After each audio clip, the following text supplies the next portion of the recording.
សម្រាប់អ្នកការសាសនាអ៊ីស្លាមមួយចំនួនជំនឿលើវិញ្ញាណខ្មោចលងបន្លាចគឺជារឿងដែលខុសប្លែកពីជំនឿទូទៅពួកគេជឿជាក់ថាមនុស្សស្លាប់ទៅរលឹងទៅកាន់ពិភពបាសាក់ដើម្បីរងចាំថ្ងៃកាត់ក្តីហើយមិនអាចត្រឡប់មកលងបន្លាចមនុស្សលោកបានឡើយអ្វីដែលមនុស្សលោកតែងតែជួបប្រទះនិងហៅថាខ្មោចលងនោះតាមពិតទៅគឺជាពួកជីនឬពួកអរូបីដែលកាឡាខ្លួនដើម្បីបោកបញ្ឆោតនិងបង្កការភ័យខ្លាចដល់មនុស្សតែប៉ុណ្ណោះប៉ុន្តែចុះប្រសិនបើអ្វីដែលបង្ហាញខ្លួននៅចំពោះមុខអ្នកមិនមែនជាពួកជីនទេមិនមែនជាការបំភាន់ភ្នែកតែវាជារូបកាយវិញ្ញាណរបស់អ្នកជិតខាងដែលទើបតែដាច់ខ្យល់ស្លាប់ទៅថ្មីរូបកាយដែលធំក្លិនស្អុយរលួយភ្នែកបើកស្លឹងសម្លឹងមើលអ្នកដោយភាពឈឺចាប់និងចង់ប្រាប់ការពិតដល់ខ្មៅងងឹតម្យ៉ាង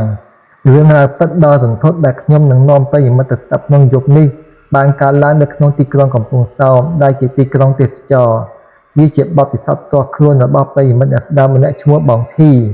ដែលជាយុវជនកាន់សាសនាអ៊ីស្លាមម្នាក់គាត់មិនដែលជឿនិងមិនដែលធ្លាប់ជួបរឿងខ្មោចលងទាល់តែសោះក្នុងជីវិតរហូតដល់ថ្ងៃដែលគាត់បានឈានជើងចូលទៅក្នុងវត្តនៃសេចក្តីស្លាប់នៅក្នុងអគារស្នាក់នៅមួយក្បែរឆ្នេរសមុទ្រតើអ្នកប្រកាសចិត្តទេថាសំឡេងគោះទ្វារយឺតដែលអ្នកតែងតែឮនៅកណ្ដាលអាគារជាសំឡេងខ្យល់បក់ឬជាសំឡេងមិត្តភក្តិមកលេង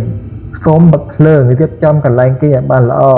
យើងនឹងធ្វើដំណើរទៅកាន់បន្ទប់ជួលលេខ404ជាមួយគ្នានៅពេលឥឡូវនេះរឿងរ៉ាវនេះបានចាប់ផ្ដើមឡើងកាលពីប្រហែល2ឆ្នាំមុនបងប្រុសធីនិងមិត្តភក្តិរួមបន្ទប់របស់គាត់បានសម្រេចចិត្តជួលបន្ទប់មួយនៅក្នុងអគារស្នាក់នៅ apartment មួយកន្លែងក្នុងទីក្រុងកំពង់សោមអគារនោះមានកម្ពស់5ជាន់បរិយាកាសគឺស្អាតបាតស្ងប់ស្ងាត់និងមានសុវត្ថិភាពល្អបងធីរស់នៅទីនោះអស់រយៈពេលជាច្រើនឆ្នាំជីវិតគឺធម្មតាដូចរាល់ថ្ងៃគ្មានរឿងរ៉ាវចម្លែកអ្វីកើតឡើងឡើយរហូតដល់ថ្ងៃមួយបន្ទប់ដែលនៅជាប់នឹងបន្ទប់របស់គាត់គឺបន្ទប់លេខ404ដែលធ្លាប់តែទំនេរជាច្រើនខែត្រូវបានគេជួលទៅឲ្យអ្នកថ្មីអ្នកជួលថ្មីនោះគឺជាបងប្រុសម្នាក់ដែលជាអ្នកស្រឡាញ់ភេទដូចគ្នា LGBTQ+ គាត់ជាមនុស្សគួរឲ្យស្រឡាញ់រស់រាយរាក់ទាក់និងចូលចិត្តតុបតែងខ្លួនស្អាតបាតជានិច្ចរាល់ពេលដើរកាត់គ្នាពួកគាត់តែងតែងក់ក្បាលញញឹមរកគ្នានិងសួរសុខទុក្ខគ្នាយ៉ាងស្និទ្ធស្នាលបងប្រុសបន្ទប់404តែងតែរស់នៅម្នាក់ឯងយប់ឡើងពេលខ្លះគាត់ចូលចិត្តបើកភ្លេងស្ដាប់ថ្នមឬបោកខោអាវនៅវេរ៉ង់ដានាពេលល្ងាចលុះដល់ល្ងាចថ្ងៃមួយមេឃស្រទុំនិងមានខ្យល់ត្រជាក់បក់មកខ្សឹបខ្សឹបដងភីកំពុងតែអង្គុយលេងហ្គីតានៅត្រង់វេរ៉ង់ដាក្រោយបន្ទប់របស់ខ្លួនយ៉ាងស្ងប់ស្ងាត់ខណៈពេលដែលកំពុងតែដេញហ្គីតានោះត្រចៀករបស់គាត់ស្រាប់តែឮសំឡេងការសន្ទនាមួយយ៉ាងច្បាស់ចេញពីត្រង់បង្អួចបន្ទប់404ដែលនៅជាប់គ្នាសំឡេងនោះគឺជាសំឡេងរបស់បងប្រុសអ្នកជិតខាងកំពុងតែនិយាយប្រាប់អ្នកសម្អាតអនាម័យស្រីម្នាក់ដែលកំពុងបោសចម្រាស់នៅតាមផ្លូវដើរបងស្រីយប់នេះបើឃើញមិត្តភក្តិខ្ញុំមកកុំឆ្ងល់អីណាខ្ញុំកំពុងតែឈឺខ្លាំងណាស់ខ្លួនប្រាណឡើងក្តៅខ្លួនញ័រអស់ហើយខ្ញុំបានទេប្រាប់មិត្តភក្តិឲ្យប្រញាប់មកយកខ្ញុំទៅមន្ទីរពេទ្យហើយសំឡេងរបស់គាត់គឺខ្សោយស្អកស្អែនិងពោពេញទៅដោយភាពហត់នឿយធីស្ដាប់ហើយក៏មិនបានគិតច្រើនឡើយគាត់គ្រាន់តែអាណិតនិងគិតក្នុងចិត្តថាសង្ឃឹមថាបងប្រុសនោះនឹងជាសះបោយឆាប់ប៉ុន្តែចាប់ពីល្ងាចនោះមកបន្ទប់លេខ404ស្រាប់តែប្រែជាស្ងាត់ឈឹងភ្លាមគ្មានសំឡេងបើកទ្វារគ្មានពន្លឺភ្លើងចាស់ចេញតាមរលកទ្វារហើយសូម្បីតែសំឡេងម៉ាស៊ីនបោកខោអាវដែលធ្លាប់តែឮរាល់ដងក៏បាត់ទៅវិញដោយគ្មានដាន1ថ្ងៃ2ថ្ងៃ3ថ្ងៃរហូតដល់5ថ្ងៃកន្លងផុតទៅបងធីនិងមិត្តភក្តិរួមបន្ទប់បាននិយាយគ្នាទាំងញៀងឆ្ងល់ថាប្រហែលជាបងប្រុស404គាត់ត្រូវមិត្តភក្តិយកទៅសម្រាប់ព្យាបាលនៅមន្ទីរពេទ្យឬចេញទៅផ្ទះសាច់ញាតិបាត់ហើយដឹងពួកគេគិតបែបនេះក៏លេងចាប់អារម្មណ៍បន្តទៀតព្រឹកថ្ងៃទី6ម៉ោងប្រហែលជា6ព្រឹកស្រាងបងភីទៅតែត្រឡប់មកពីដើរលេងយប់និងបំពេញការងារនៅខាងក្រៅវិញគ្រាន់តែបោះជំហានចុះពីលើម៉ូតូនៅមុខអគារភ្លាមគាត់ស្រាប់តែមានអារម្មណ៍ថាមានអ្វីមួយយ៉ាងខុសប្រក្រតីយ៉ាងខ្លាំងឡានសង្គ្រោះបន្ទាន់និងឡានរបស់ក្រុមសង្គ្រោះប្រហែល3ទៅ4គ្រឿងកំពុងតែបើកភ្លើងសញ្ញាកង្រិចចតពេញមុខអគារអ្នកភូមិនិងអ្នកស្នាក់នៅជាច្រើនអ្នក ឈោជុំគ្នាខ្សឹបខ្សៀវទាំងទឹកមុខស្លេកស្លាំងធីបញ្ញាប់ដើរឡើងទៅជាន់ទី4ម៉ែជាជាន់បន្ទប់របស់គាត់គ្រាន់តែចង្ដៅយន្តបើកទ្វារផាំងនៅជាន់ទី4ភ្លាមវាជាក្លិនស្អុយអាសោតដ៏ខ្លាំងក្លាបំផុតដែលធីមិនធ្លាប់ជួបប្រទះសោះក្នុងមួយជីវិត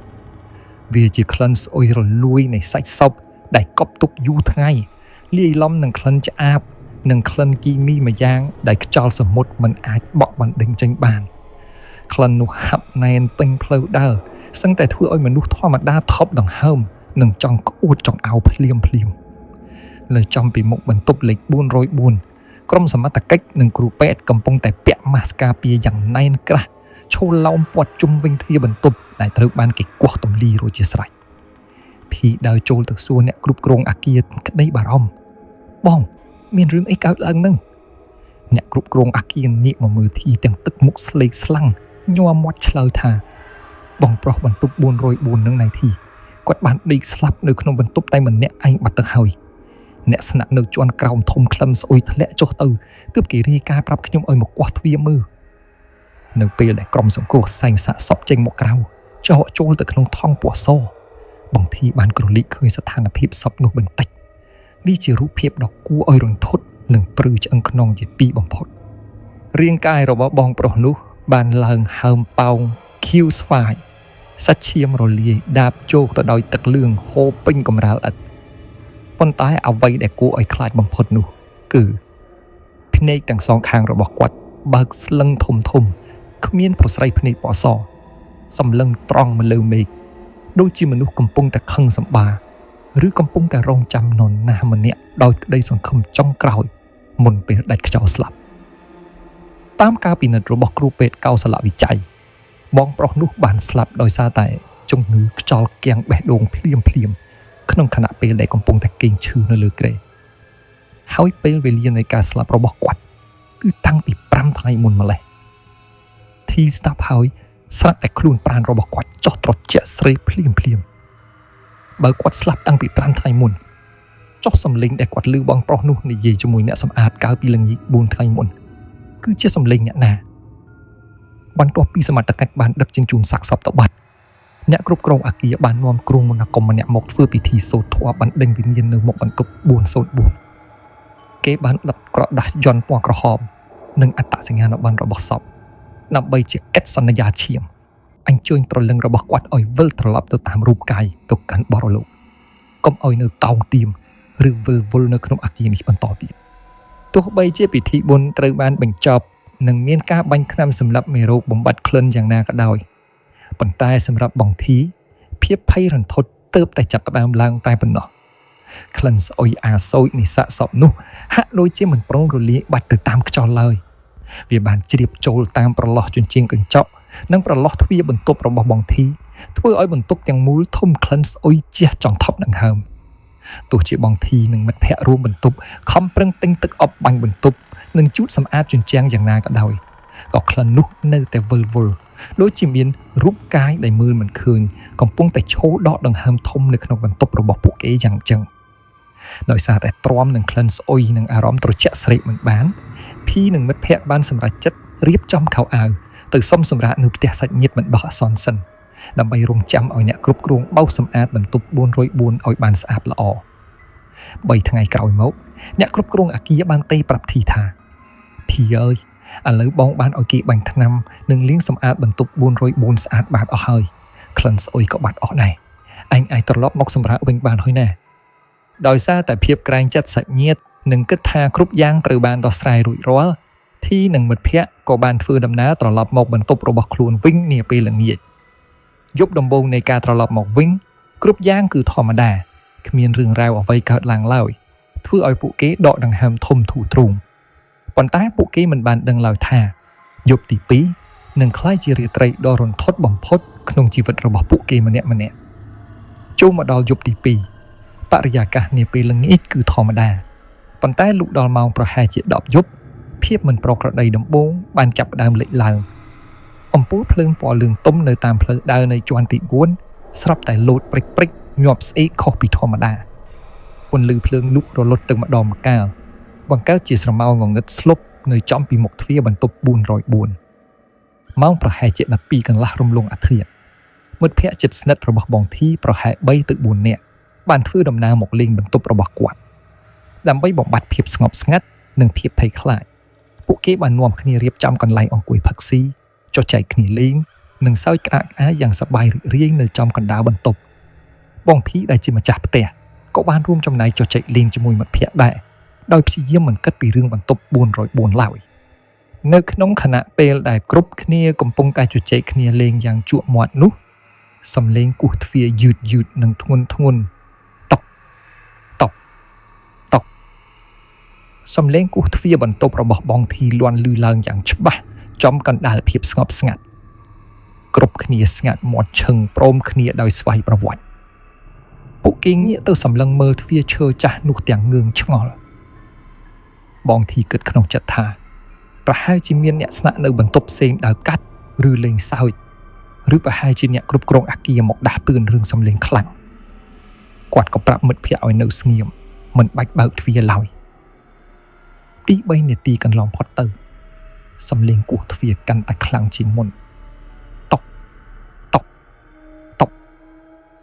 លើកនេះសំឡេងគោះគឺកាន់តែធ្ងន់និងមានចង្វាក់ច្បាស់លាស់ហាក់ដូចជាមានមនុស្សកំពុងតែឈរចាំនៅខាងក្រៅយ៉ាងអត់ធ្មត់ប៉ុន្តែអ្វីដែលចម្លែកនោះគឺគ្មានសំឡេងមនុស្សស្រែកហៅឈ្មោះ